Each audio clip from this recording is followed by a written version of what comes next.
Kamusta mga ka-daily? Ang topic natin ngayon ay kung paano palitan ang drama ng pure discipline. So, ito yung title natin. So, quick title explanation. Ang drama ang emosyonal na ingay at excuses na ginagawa natin kapag ayaw nating kumilos, yung mga linyang hindi ko feel o bukas na lang. Ang pure discipline naman ay ang pagpili sa kung ano ang mahalaga kaysa sa kung ano ang madali. Layunin nating i-rewire ang ating utak para unahin ang sistema kaysa sa emosyon. Module overview, ito yung mga nilalaman sa ating topic ngayon. Number 1, the neurobiology of tamad, understanding the resistance. Pag-aaralan natin kung bakit mas gusto ng ating utak, especially ang amygdala, ang comfort kaysa sa effort at kung paano natin ito makokontrol gamit ang prefrontal cortex. Number 2, the death of motivation, why feelings are scams. Dito natin hihimayin ang research kung bakit ang pag-aantay sa motivation ay isang trap o scams.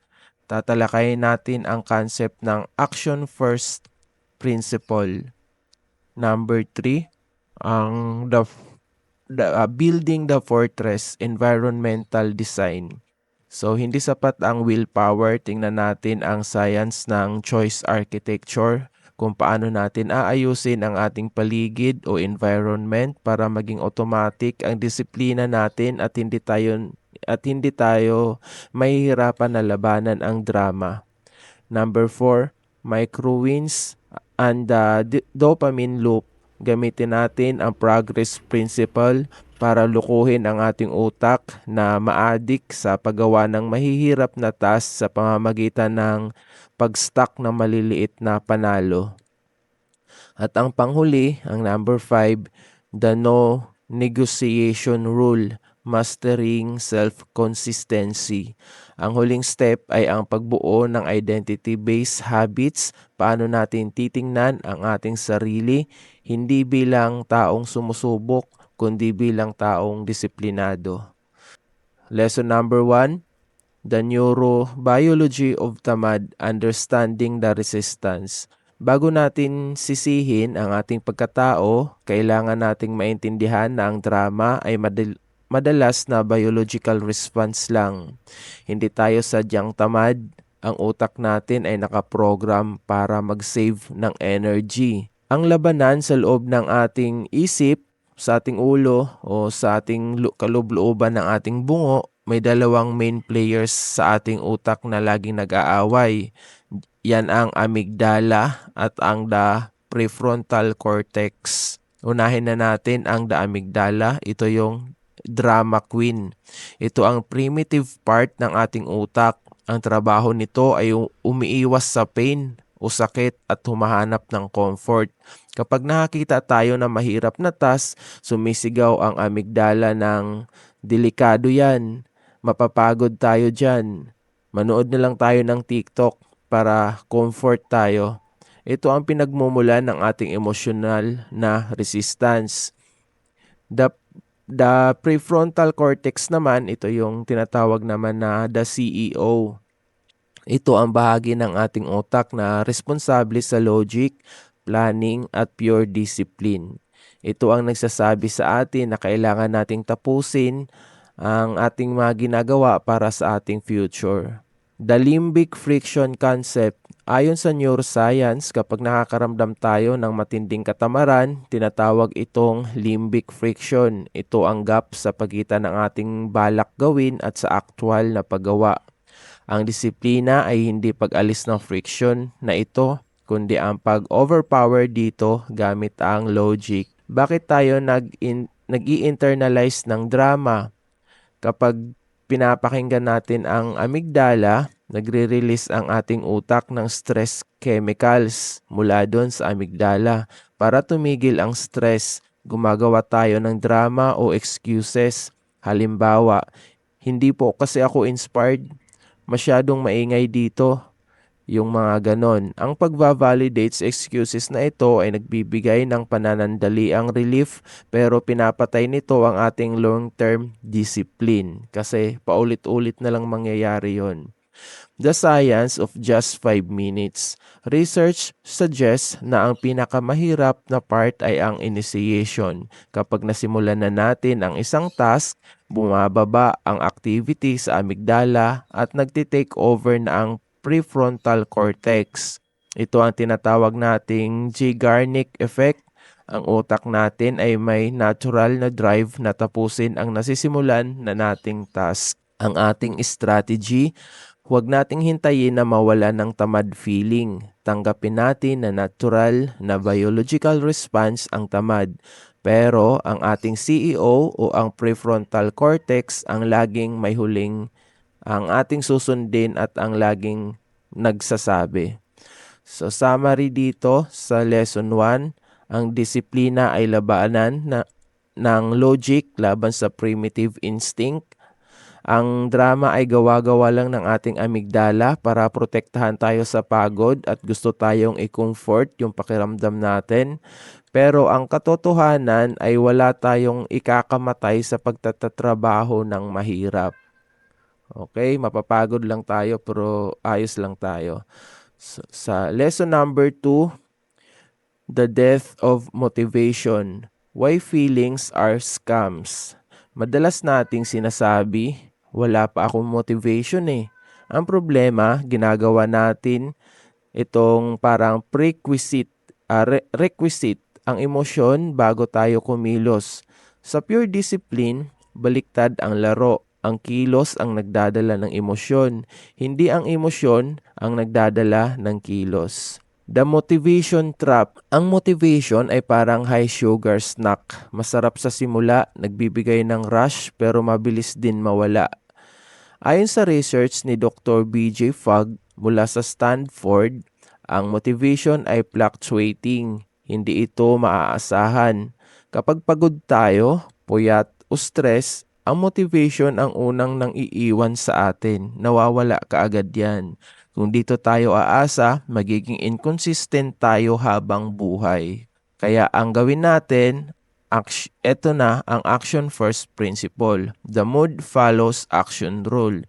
Sa psychology, may tinatawag tayong self-perception theory. Sinasabi nito na pinapanood ng ating utak ang ating sariling kilos para malaman kung ano ang nararamdaman natin. May dalawang yung parang mood flows action rule. Sa paraan ng pagdadrama, sinasabi dito feeling tamad, tapos kasunod nun hihiga tayo, pagkatapos nun lalo tayong tinatamad. So sa disiplinadong paraan naman, kapag feeling tamad ka, dapat daw ay mag-uumpisa tayong gumawa ng mga malilit na bagay. So kagaya ng halimbawa ng mag-ayos ng gamit. Tapos sasabihin ng utak natin na yon, i-take over tayo ng isa nating utak, yung CEO, ay parang tinitrigger tayo at sinasabihan tayo na ay kumikilos tayo. Siguro productive tayo today. Kaya ang mangyayari, nagkakaroon ng momentum. Ito na tayo, the wait for the spark fallacy.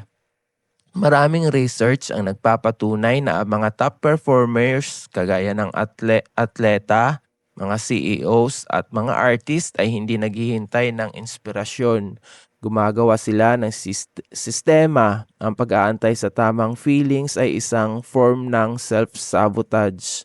Ang drama ay ang paniniwalang kailangan nating ganahan bago tayo maging mahusay. Emotional detachment. Ang pure discipline ay ang kakayahang ihiwalay ang ating obligasyon sa ating nararamdaman.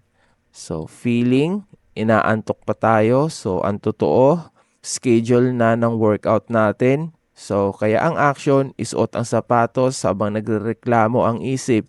Sabi nga, it's okay to complain as long as we move. The power of momentum over motivation. Kapag nasimulan na natin ang isang task, nagre-release ang ating utak ng dopamine, hindi dahil natapos natin ang task kundi dahil gumagalaw tayo tungo sa isang goal. Ito ang natural high na mas matagal ang effect kaysa sa pananandaliang motivation. So, kung hindi nyo natatandaan lahat yon, ito yung summary for lesson number 2. Ang emotion ay hindi reliable na compass para sa ating success.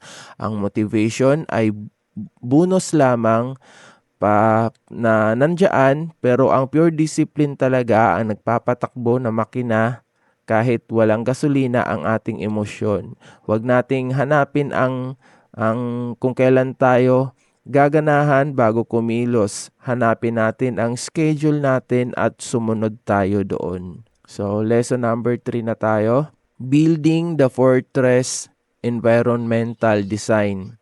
Sa research ng James Clear, author ng Atomic Habits, napatunayan na ang ating environment ang mas malakas na driver ng behavior kaysa sa ating internal drive. Ang pure discipline ay hindi lang tungkol sa pagiging matapang, kundi sa pagiging matalino sa pag-set up sa ating paligid o yung mga nakapaligid sa atin. So una, choice architecture. Ang sining ng pagpili. Ang ating utak ay laging pipiliin ang path of least resistance, ang pinakamadaling paraan. So, gawa na naman ng amygdala to. So, kung ang phone natin, ang unang nakikita natin pagising, drama, scrolling, ang gagawin natin. So, ganito ang gagawin, discipline strategy. So, i-design natin ang ating paligid para ang good habits ay magiging madali at ang bad habits ay magiging mahirap. Halimbawa, kung gusto nating mag-aral, ilabas na natin ang libro sa table bago tayo matulog. Kung gusto nating iwasan ang junk food, huwag tayong bumili nito sa grocery para wala tayong makikita sa loob ng ating bahay, sa ating mga cabinet o yung mga malalapit sa atin na junk food at nakikita ng ating mga mata.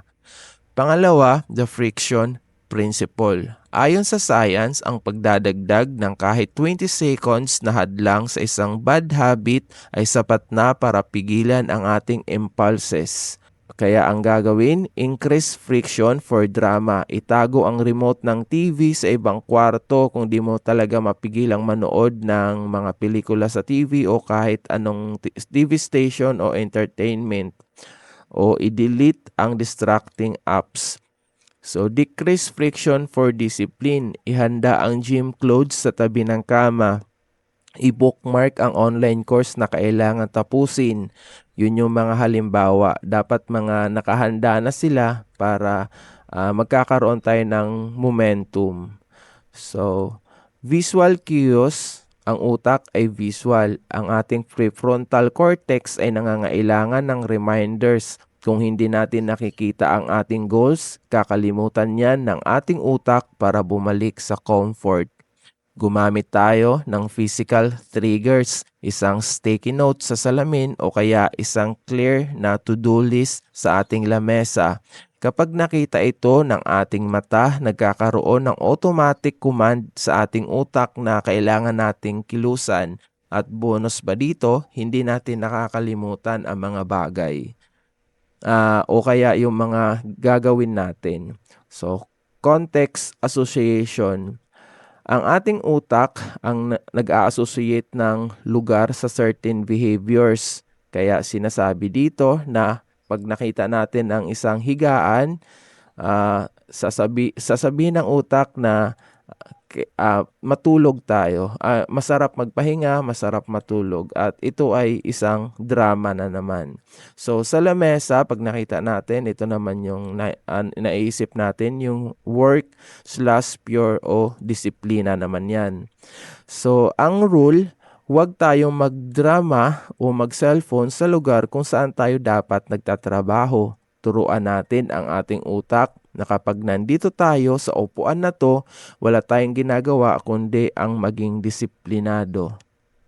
So, wag nating pagsasamahin. Yung kumbaga, kung nasa desk ka, kung saan ka nagtatrabaho, magtatrabaho ka lang dapat. Huwag mong samahan ng mga kung ano-anong mga distractions. Kapag nasa higaan ka naman, nasa bed ka, dun matulog ka, magpahinga ka, huwag ka na mag-isip ng tungkol sa mga trabaho. So, social environment, the proximity effect. Sabi sa research, tayo ang average ng 5 tao na madalas nating kasama kung ang paligid natin ay puro drama-driven, reklamo ng reklamo, puro gala, walang plano, mahahawa tayo. Ang pure discipline ay nangangailangan din ng fortress ng mga tamang tao na magpupush sa atin.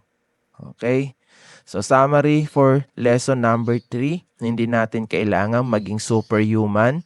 Ang willpower, kailangan lang nating ayusin ang ating kwarto, ang ating cellphone, ang ating circle o yung parang mga nakapaligid sa atin o yung environment natin. Kapag ang disiplina ang naging default option ng ating environment, hindi na natin kailangan makipag-away o labanan ang ating sarili sa mga distraction. So, lesson number 4 na tayo.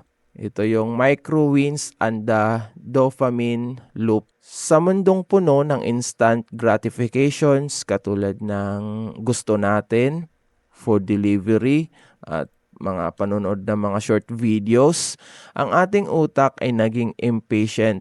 Ang pure discipline ay mahirap sa simula dahil ang rewards nito ay madalas na delay. Pero pwede nating i-hack ang ating dopamine para ganahan tayong ituloy ang disiplina.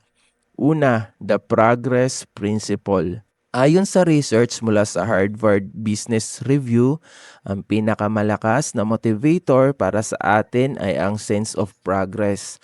Kahit gaano kaliit ang panalo, kapag nararamdaman nating pumapalag tayo, nagre-release ang ating utak ng dopamine.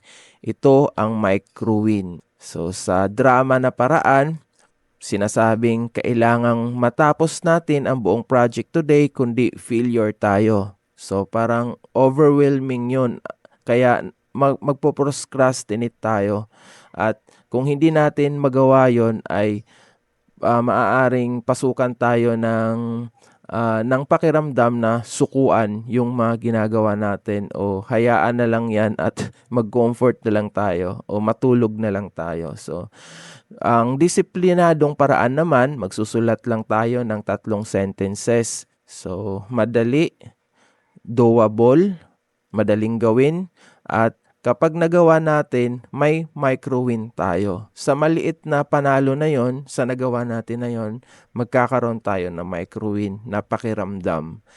Compare mo dun sa overwhelming masyado na mga imposible natin na magagawa at matatapos.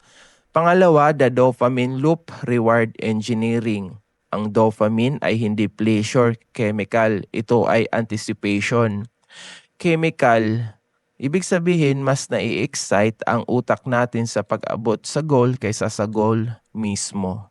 So, sa tuwing nag-check tayo ng box sa ating to-do list, pag tinitingnan natin ang ating mga nakalista na gagawin, nagbibigay tayo ng signal sa ating utak na good job, gawin natin ulit yan. Ito ang tinatawag nating positive feedback loop. Shrink the task, the 2-minute rule. Kung ang isang task ay masyadong mabigat, ang ating drama queen o ang amygdala sa parte ng ating utak ay magre-rebelde. So, ang strategy, i-break down daw dapat ang task sa sobrang liit na part na imposibleng hindi natin magagawa. Example, imbis na mag-workout ng 1 oras, ang goal lang natin ay isuot ang sapatos at lumabas ng pinto. Okay? Kapag nandun na tayo, mas madali na nating ituloy. 'Di ba? Imposible naman yung paglabas mo ng pintuan, bigla kang tatamarin, huhubarin mo yung sapatos mo at aalisin yung mga isinuot mong damit na pang workout. Napaka tamad mo na nun talaga. So, ayun, tracking, making the invisible to visible. Gawin nating nakikita ang mga hindi natin nakikita. Ang problema sa disiplina, minsan hindi natin nakikita ang resulta kaagad. Example, pag-iipon. pagda-diet, pag-iwas sa mga ginagawa natin so dito sa visual progress, gumamit tayo ng habit tracker. Ang pagpapakita sa strict o sunod-sunod na mga X sa calendar ay nagbibigay sa atin ng pride. Ang ayaw nating mangyari ay ang don't break the chain rule. Kapag nakikita natin na 5 days, tuloy-tuloy yung ginagawa natin, tuloy-tuloy tayong disiplinado, nasusunod natin yung sistema natin, mas malakas ang disiplina natin na wag itong sirain sa susunod na araw. Kasi natutuwa tayo kapag nakikita natin yung mga nagagawa natin previous days na tuloy-tuloy at ayaw natin tong sirain. So, the win the morning concept. Ang unang 30 minutes ng ating araw ang nagsiset ng tone. Kapag gumawa tayo ng isang maliit at disiplinadong bagay, pagising, tulad ng pagliligpit ng kama, binibigyan natin ang ating sarili ng unang micro-win. Mas madaling maging disiplinado sa susunod na mga ibang oras kung nagsisimula tayo sa isang panalo. So, summary for lesson number 4, ang micro-wins and dopamine loop. Huwag nating habulin ang higanting resulta agad-agad. Ang pure discipline ay nagbubuo sa pag-stack ng maliliit na panalo. Lukuhin natin ang ating utak gamit ang micro-wins hanggang sa maging habit na ang pagiging produktibo o productive na tao. So, lesson number 5 na tayo. The no negotiation rule. Mastering identity-based habits. Ang pinakamataas na anyo ng pure discipline ay kapag hindi mo na kailangan mag-isip kung gagawin mo ba ang isang bagay o hindi. So parang no choice ka na dito dahil talagang yung pagiging disiplinado lang ang iyong pipiliin at wala ng iba. Hindi ka na nakikipag-debate sa sarili mo. Ito ang tinatawag nating identity-based habits based sa research ni James Clear at Dr. Carol Dweck. Identity versus outcome. Sino tayo? Ano ang gusto nating gawin? Karamihan sa atin nakafocus sa outcome, yung resulta na kaagad. Example, gusto nating pumayat. Ang problema, kapag hindi natin nakita ang resulta kaagad, bumabalik tayo sa drama. Okay? So, discipline, strategy. I-shift natin ang focus sa identity. Imbis na sabihin gusto nating maging fit, sabihin natin tayo ay isang taong hindi uma-absent sa workout. Focus tayo sa sistema, kung ano yung ginagawa natin sa kasalukuyang ginagawa natin para doon sa gusto nating mangyari. Huwag nating isipin na yung magiging fit kaagad-agad. So, basta focus lang tayo sa sistema natin, dun sa mga malilit na bagay na ginagawa natin at darating din tayo dun sa gusto nating marating. Kapag ang kilos natin ay tugma sa kung sino tayo, mas madali itong panindigan. Ang bawat disiplinadong galaw ay isang buto o seeds para sa bagong version ng ating sarili. The no negotiable rule. Ang drama ay nabubuhay sa negotiation. Kapag nag-ring ang alarm at nag-isip tayo ng 5 minutes pa ba, talo na tayo nun. Dapat tumayo na kagad tayo kapag nag-alarm na yung cellphone natin. Kasi yun na yung sinet natin sa ating sistema at schedule natin sa ating araw-araw na gagawin. Binibigyan lang natin ng butas ang ating utak na mag-reason out. So, dun pa lang, talo ka na kaagad. So, ang rule, may mga bagay sa ating schedule na non-negotiable. Parang pagsisipilyo, hindi natin tinatanong ang sarili natin kung inspired ba tayong mag-toothbrush, inspired ba tayong maligo, inspired ba tayong kumain. 'Di ba? Hindi. Ginagawa lang natin ito dahil kailangan. So ganun din ang gawin natin sa mga gusto nating magbago sa ating sarili. Gawin nating non-negotiable ang ating core habits. So growth mindset. Learning from relapse. Ayon kay Dr. Carol Dweck, ang mga taong may growth mindset ay tinitingnan ang pagkakamali bilang data, hindi bilang definition ng kanilang pagkatao.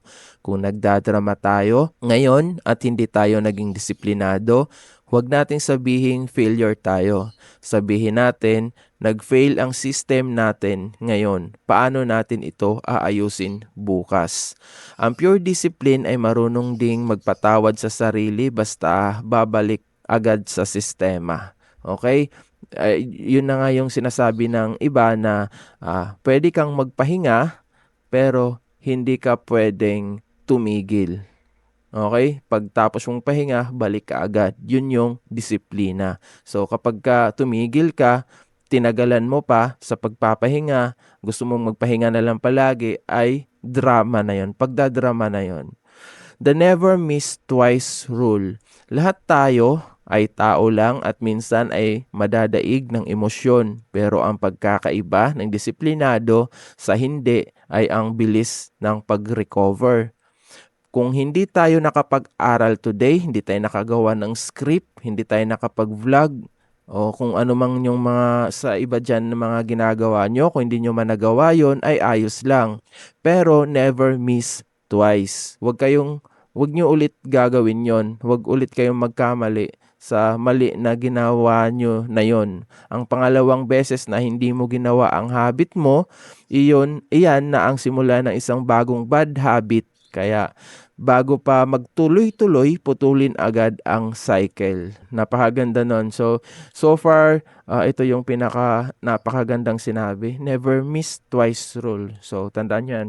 Sulat nyo sa kung saan nyo gustong isulat para maalala nyo. At kung halimbawa ay kung napanood yung video na to, gusto nyo magsimula sa mga maliliit na mga micro wins at kung paano palitan ang drama ng pure discipline, magandang isulat nyo yung never miss twice. Isa sa pinaka tumatak para sa akin sa lahat ng lesson na to na tackle natin. So number 5, embracing the boredom. So, ang huling sikreto ng pure discipline ay ang pagtanggap na ang success ay madalas na boring. Ang drama ay naghahanap ng excitement at novelty. Ang disiplina ay ang kakayahang gawin ang parehong mahahalagang bagay araw-araw kahit wala ng spark. Dapat ganado tayo palagi. Hindi natin kailangang pilitin yung sarili natin. Kumbaga kasi kung may sistema tayo, kahit na wala tayong gana, kahit walang spark, ayos lang. Kasi obligado tayong kumilos. So summary lesson dito sa number 5 lesson natin. Ang pure discipline ay hindi isang event. Ito ay ating identity. Hindi tayo naghahanap ng rason para kumilos. Kumikilos tayo dahil ito ang ginagawa ng isang taong disiplinado. Tinatapos natin ang ating drama sa pamamagitan ng paggawa sa mga bagay na sinasabi nating gagawin natin. Matagal na matatapos, mawala ang emosyon nung sinabi natin ito. So, natapos na natin ang 5 aralin na module na ito. Kailangan maging tapat tayo sa ating sarili. Ang pag-intindi sa konsepto ng pure discipline ay madali. Pero ang pagsasabuhay nito ang tunay na labanan. Sa puntong ito, wala na tayong dahilan para maging biktima ng sarili nating drama kasi alam na natin na ang katamaran ay biological friction lamang, nasa utak lang natin, gawa sa amygdala part ng utak natin. Alam na natin na ang motivation ay isang emotional na scam o itatrap tayo. At higit sa lahat, alam na natin na may kapangyarihan tayong i-design ang ating paligid para hindi tayo mabudol ng sarili nating impulses. Okay? So, bakit ba tayo, halimbawa, magbigay tayo halimbawa, bakit ba tayo nakakapag-check out kaagad-agad sa mga Shopee, Lazada, sa mga online platforms na gusto nating orderin? Kasi naka-install siya sa natin, sa cellphone natin. Hindi ko naman sinasabi na hindi tayo mag-install ng mga ganyan kasi very convenient din naman, tapos makakahanap tayo ng mga mura na mga bilihin at mga kailangan natin, doon natin na-order. Tapos less hassle pa at time pa siya, kumbaga nakakatipid tayo ng oras. Pero kung lahat naman ng iyong mga kailangan ay nabibili lang sa mga malalapit at halos ganun din naman yung presyo, para hindi ka yung temptation ng pag-order, alisin mo na lang yung mga kung ano-anong application sa cellphone mo kung saan ay maaari kang makapag-order gawa ng ating impulses. So yon, ang pinakamahalagang aral na dapat nating baunin ay ito: ang disiplina ay hindi parusa, kundi ito ang pinakamataas na anyo ng self-love. So wag yung isipin na parang pinapahirapan natin ang ating sarili dahil sa pagdidisiplina. So isipin natin na mahal natin ang ating sarili kaya dinidisiplina natin ito. Madalas nating iniisip na ang pagiging disiplinado ay pagiging malupit sa ating sarili dahil pinagkakaitan natin ang ating sarili ng panandaliang sarap. So, gumamit tayo ng salitang panandalian dito kasi in the long term, makakalimutan lang din natin yung kasiyahan na ibibigay ng parang impulses lang natin. Yung extra na tulog, yung pag-scroll sa social media, yung pagkain ng kung ano-ano, pero sa totoo lang, ang drama ang malupit sa atin. Ang drama ang nagnanakaw ng ating oras, ang ating potensyal at ng ating kinabukasan para lang sa 5 minutong ginhawa. Mapasaya lang natin sandali yung sarili natin. Ang pure discipline ay ang pangako natin sa ating future self, future natin, future ng pamilya natin, at future ng mga taong mga nakapaligid sa atin na umaasa sa atin, na sumusuporta sa atin, naniniwala sa atin na hindi natin sila bibiguin. So wag nating asahan na bukas pagising natin ay wala na tayong mararamdamang tamad. Nandiyan pa rin ang boses na magsasabing mamaya na o hindi natin kaya. Ang pagkakaiba lang ngayon, alam na natin, hindi natin kailangan makipagtalo sa boses na iyon. Hindi natin kailangan ng perfect timing o tamang vibe. Ang kailangan lang natin ay ang non-negotiable rule o no negotiable negotiation rule. So kapag oras na para kumilos, kikilos tayo, hindi dahil gusto natin, kundi dahil iyon ang ating identity at sistema natin. Tandaan natin ang konsepto ng micro-wins habang huwag nating pipiliting baguhin ang buong buhay natin sa loob ng isang gabi. Ang pure discipline ay nabubuo sa maliliit na desisyon, ang pagligpit ng higaan, ang pag-iwas sa phone sa unang oras ng umaga, ang pagtapos ng unang task kahit masakit sa ulo, ang mga maliliit na X mark sa ating mga tracker kung saan pag nagawa na natin yung dapat gawin na yon, nilalagyan natin ng X na mark, ay hindi lang tinta sa papel. Iyon ay ebidensya na tayo ang master ng ating buhay, hindi ang ating emosyon. Sa pagtatapos ng module na ito, hinahikayat natin ang ating mga sarili na itigil na ang pagiging fan ng growth at maging practitioner na ito. Ang kaalaman na walang aksyon ay isa ring form ng drama. Isang paraan para maramdaman nating ginagawa tayo kahit wala naman talaga tayong binabago. Huwag nating hayaang manatili lang ito na pinapanood natin, pinapahinggan natin o binabasa lang natin. Mula sa sandaling ito, kapag dumaan ang drama, ngingitian lang natin ito dahil alam na natin ang laro nito. Pipiliin natin ang hirap ng disiplina kaysa sa hirap ng pagsisisi. Dahil sa dulo ng araw, ang kaligayahan ay hindi matatagpuan sa pag-iwas sa ating trabaho, kundi sa pagkakita sa salamin at pag-alam na ginagawa natin ang dapat nating gawin. Tayo ay disiplinado, tayo ay consistent, tayo ay tapos na sa drama. Nalaman na natin lahat yon. Kaya simulan na natin ang ating unang micro-win para mapalitan ang drama ng pure discipline. So hanggang dito na lang yung natin mga ka-daily, yung natin, yung topic natin ngayon.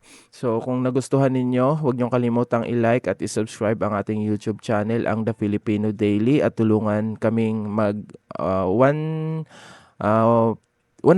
subscribers. So ayun lang guys, mga ka-daily, maraming salamat sa inyong lahat.